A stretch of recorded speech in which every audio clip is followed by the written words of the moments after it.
Good afternoon, everybody, and welcome back to Kent Davidson, urban, rural, and now interstellar adventures. It's been a while since I've done a talkie. I think maybe 2 or 3 weeks. Maybe some of you thought I'd retired, but I'm back. Got plenty to say. Whether I say it is another matter. But in the most recent few videos that I uploaded, they were all, I think, silent ones, and they were a lot shorter, of course, than my old format of a 30-minute talkie. They were between 5 to 10 minutes. I think a couple of them were slightly longer, but there were, I think, 2 that were, under 5 minutes. So certainly a change of direction for the channel. I'm guessing I'll call this one Canal City Part 6, perhaps. I'm back on the canal in West London, northwest London, walking north from Uxbridge along the Grand Union Canal, passing through what's pretty interesting area. It's called the Colne Valley Regional Park, and it's rarely, if at all, ever featured on any tourist pieces. I haven't seen any magazine articles, never saw any TV pieces about it years ago. There are 1 or 2 information pamphlets on it though, and this actually I should show you some of it while I'm speaking.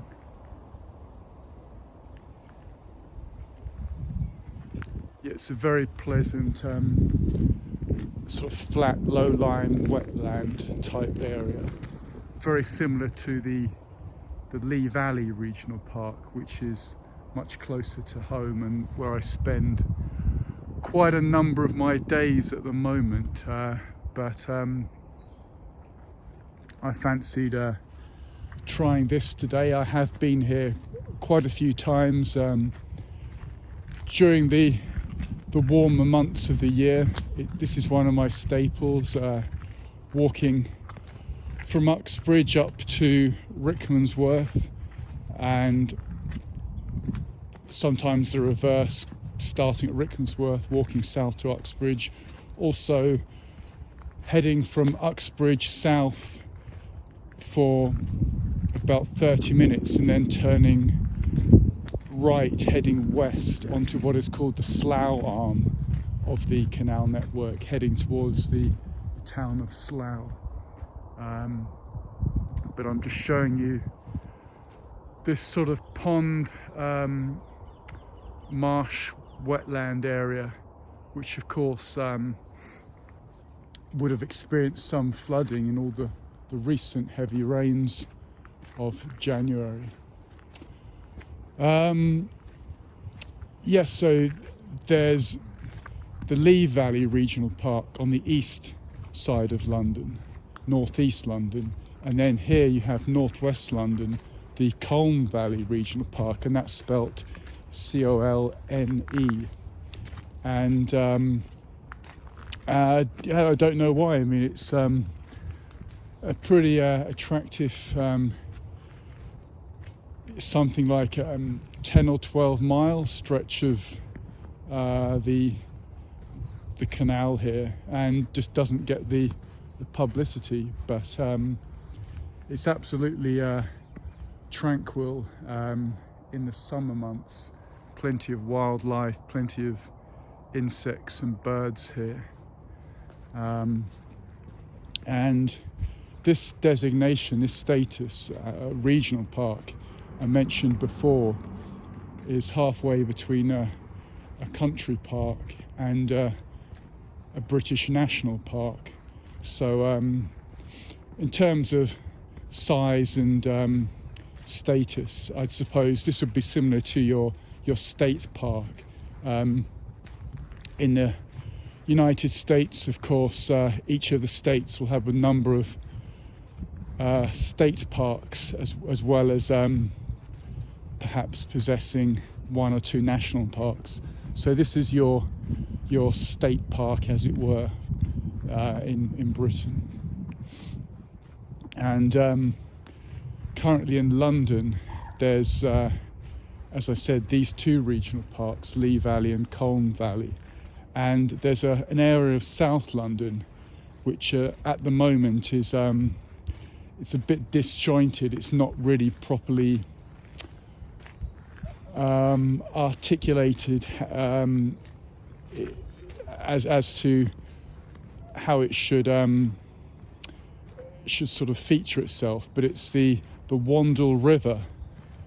It's a trail that runs in South London, which I've walked a number of times. It starts in the Wandsworth area and runs through some of the south western London boroughs. I forget the distance. It may be about 20 miles, 15, 20 miles. And I mean, it ain't beautiful by any stretch of imagination. It's a trail that runs alongside the Wandle River, which is really more of a stream. And the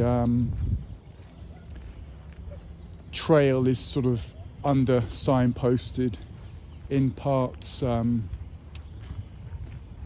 Its information boards are heavily graffitied, and it's just it's a bit gritty. It's certainly urban, but I actually like it.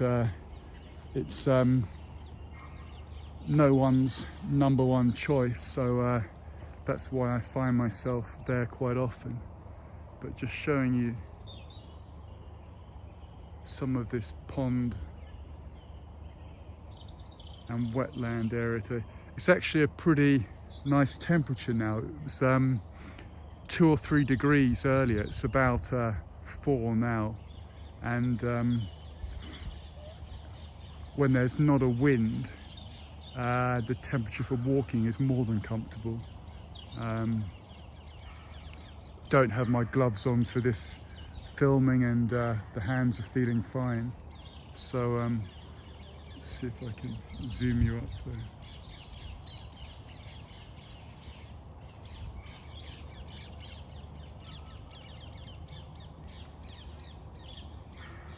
Yeah, plenty of bird life. Quite a few, I think, rarish plants here, flowers, etc., which more likely to be evident in the summer. And what is a problem here, is quite controversial, is the I think the high-speed 2 railway project or proposition, I think it's now going ahead, would mean that part of it would pass right through the middle of the park, and the construction of that would severely damage the environment. I mean, unfortunately it's too late, because the project has got agreement, and I think in another section of the park I have actually seen work take place. That was a few months back.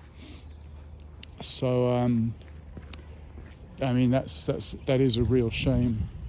In fact, when I walked here maybe 2 or 3 years ago, I did see a number of tents, sort of semi-permanent campsite where your so-called eco-warriors were mounting a campaign, and I signed their petition, but like all these petitions, they just fall on deaf ears, don't they? I mean, you may get 10,000 signatures, you may get 100,000, but it's politely received by the government and then just completely ignored. So that's the situation with the protests there.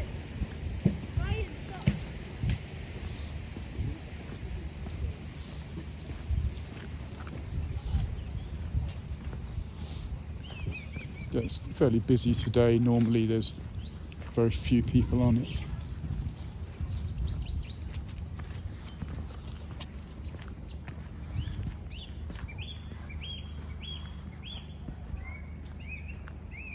Just listen to the pleasant bird sound up there.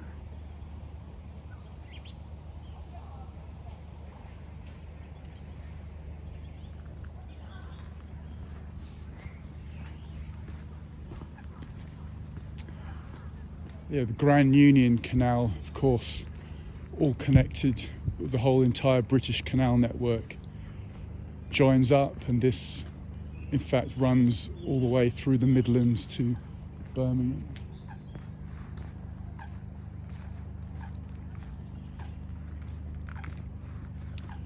I started the day here leaving Uxbridge station on the Piccadilly line, and the canal towpath is only 10-15 minute walk.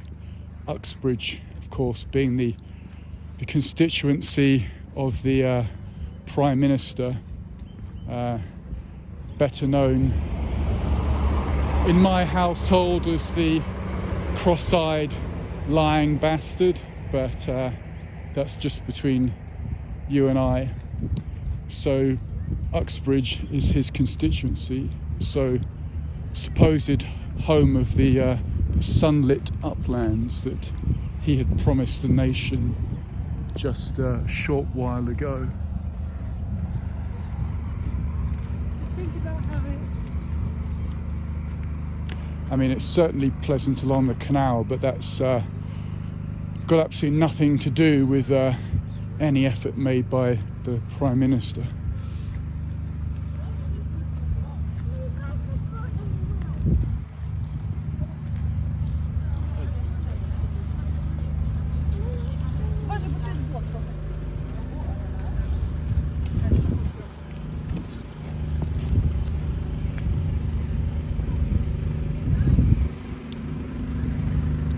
Leaving the train station in Uxbridge, I was, as usual, desperately looking for a toilet. The bane of those of us who drink too much coffee, and there was, of course, no toilet in the station. That's a luxury that we're never going to enjoy again. But there was a shopping centre which I knew would be there next to the station, so I went in there and used the toilet facilities, all good, and of course had a little look around the shopping centre, and absolutely everything closed. No surprise there.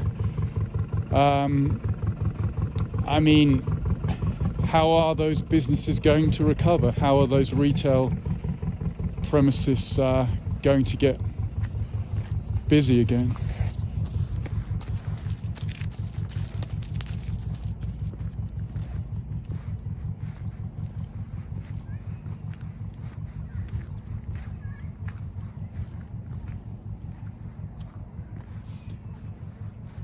And just to change direction, I did actually see that jogger maybe 20 minutes ago going the other way, wearing a face mask, and not just any face mask, but one of your, is it N95 or the sort of hardcore gas mask looking things? I mean, what level of insanity do you have to possess to feel you need one of those things to go jogging? I mean, I just despair when I see a fit guy like that in his 20s feeling he needs to protect himself from the Rona on a jogging path outside wearing one of those. I mean, it's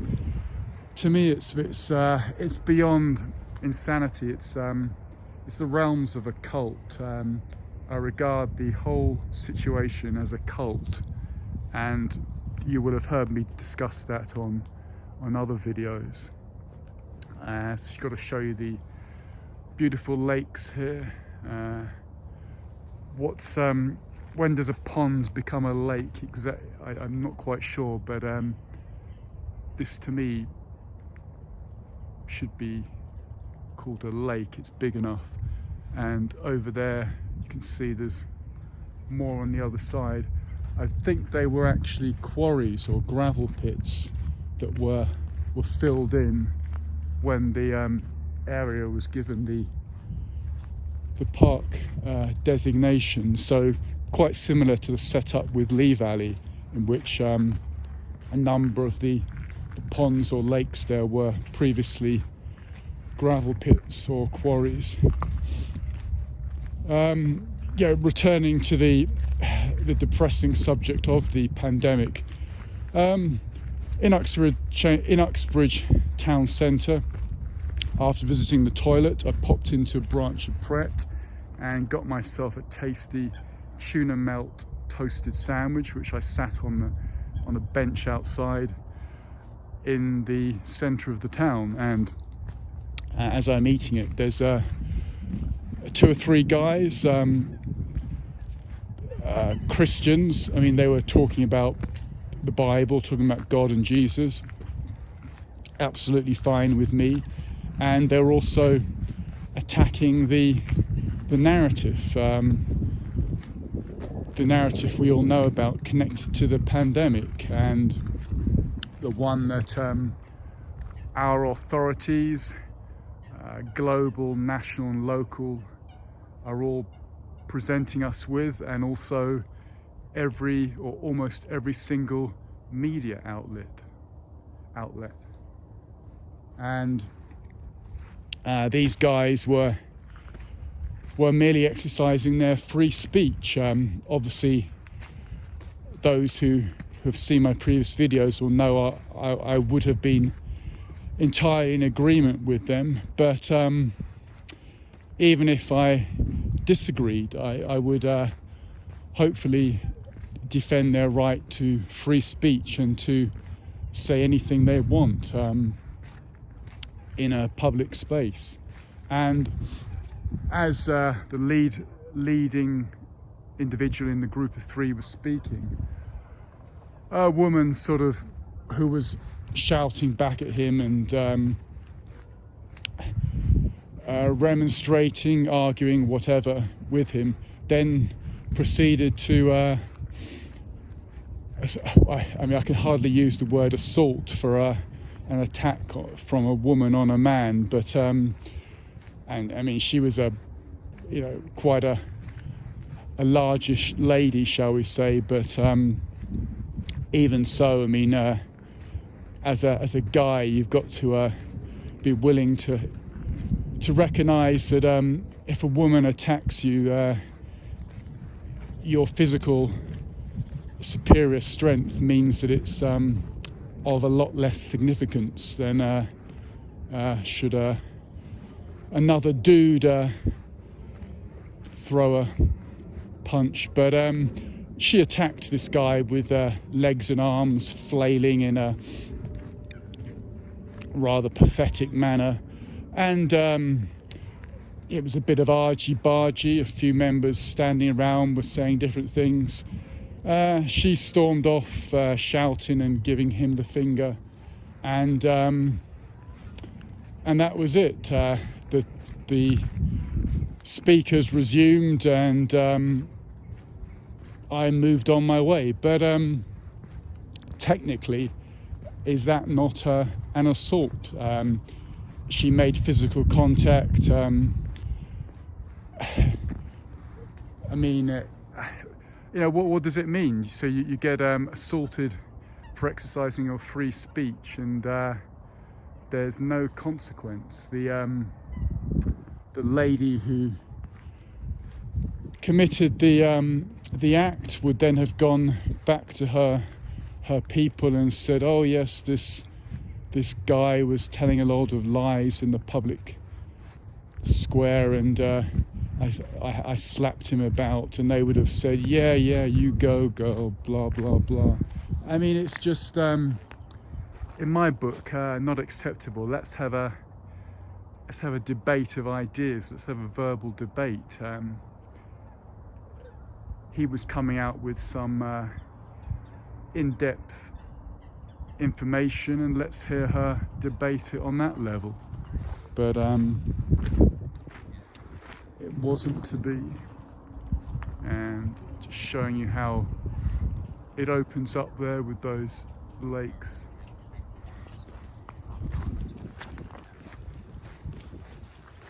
I sit on the ridge right at the front.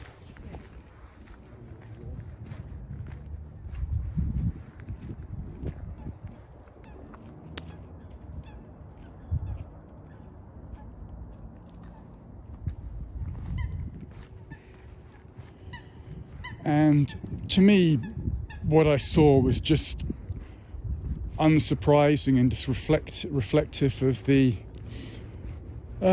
gradual way it's all closing in on us. And us, I mean those of us who ain't feeling the cult, ain't on board with the narrative. Where does this leave us? A few years ago, if you stopped anyone and asked them, do you believe in free speech? Do you believe in freedom of movement? Do you believe in freedom of assembly? They would have automatically answered yes, even if they may not have done. They would have assumed that was generally the shared view.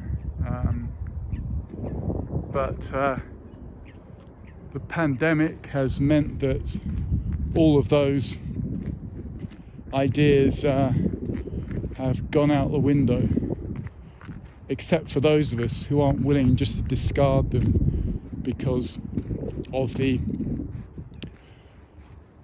threat or potential threat of a health crisis. And I'm curious, and maybe some of the normies can help me on this. You're all desperate for your injections. Originally, you may have expected it would just be a one-off situation. You get your injection and you're good to go. But what do we now see in the media constantly? The suggestion that scientific or medical officials feel that one jab may not be enough. No, you potentially may need more than one, and potentially a lot more than one or two, perhaps regularly for the rest of your lives. The media, the authorities, they talk about new variants, different strains from different regions in which series of different injections may be most appropriate. So, to me, it's insanity, but the majority are on board with this. They are presumably signed up. They're with the program to receive injections for years going ahead. And these giant facilities that have been hastily erected to provide the first of a series of these services are up and running. I mean, I'm speechless. I cannot get my head around it. Of course, having come to despise Western medicine and its one-size-fits-all approach, it doesn't really surprise me.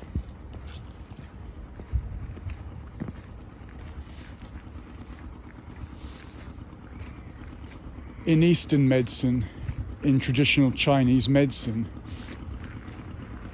every health situation is considered to be unique to the individual. So ideally there would be a bespoke response to the conditions presented by the individual. And the idea of thousands of different people with each one a different health history all turning up in a factory-like facility,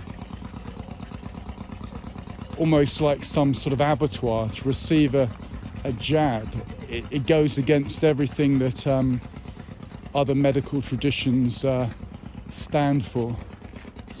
Just got to show you, this is quite an attractive part of the canal here, and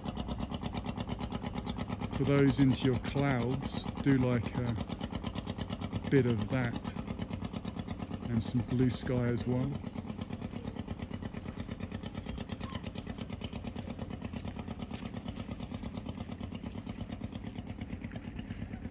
And you've got a bit of water sport action as well. So more than pleasant right here. And in fact, let's get you a look there of the canal.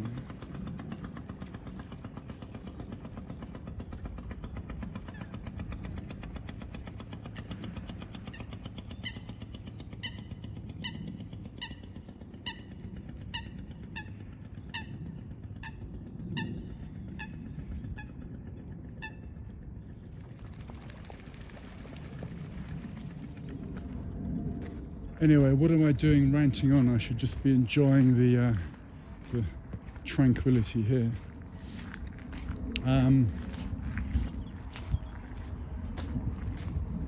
So in the best case scenario,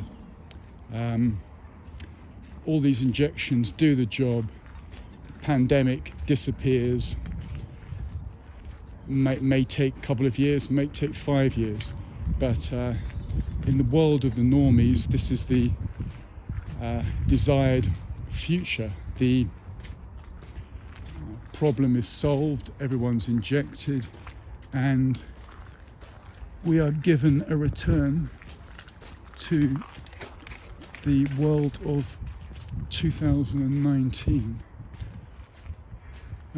Personally, I don't buy it.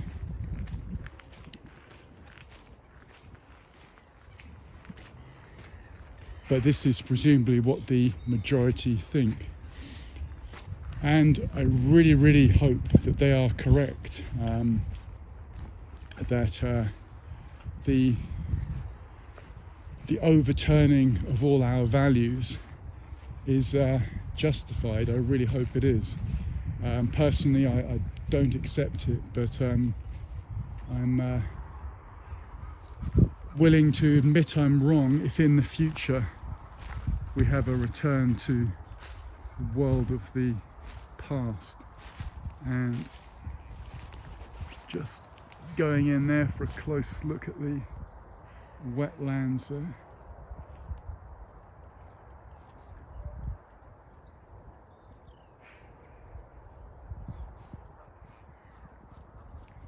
It's really pretty nice.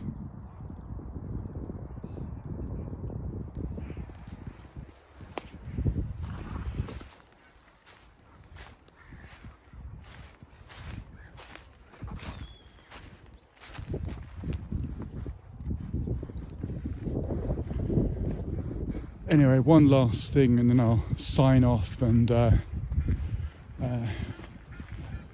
bother you no more. The situation after the pandemic is solved, if it is real and if it is solved, it still leaves a problem of the fact that you die anyway. I die, you die, we die. All mortal beings who are born will die. So there ain't a vax for that, is there? I mean, if the whole fear campaign that the media are running with is based on people's fear of death, then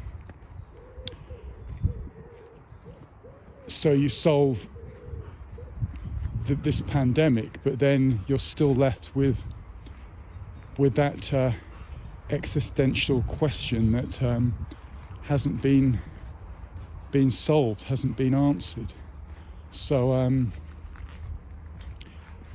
that's where I am with that. Personally, I'm spending a lot of time thinking about my own mortality and gradually feeling that there ain't really too much to fear in death. But I guess it's something that all of us as individuals have to work on. Anyway, I've passed 30 minutes. It wasn't going to be any more longer than that. So thanks again for watching. You're watching Kent Davidson, Urban Rural Adventures. Bye-bye.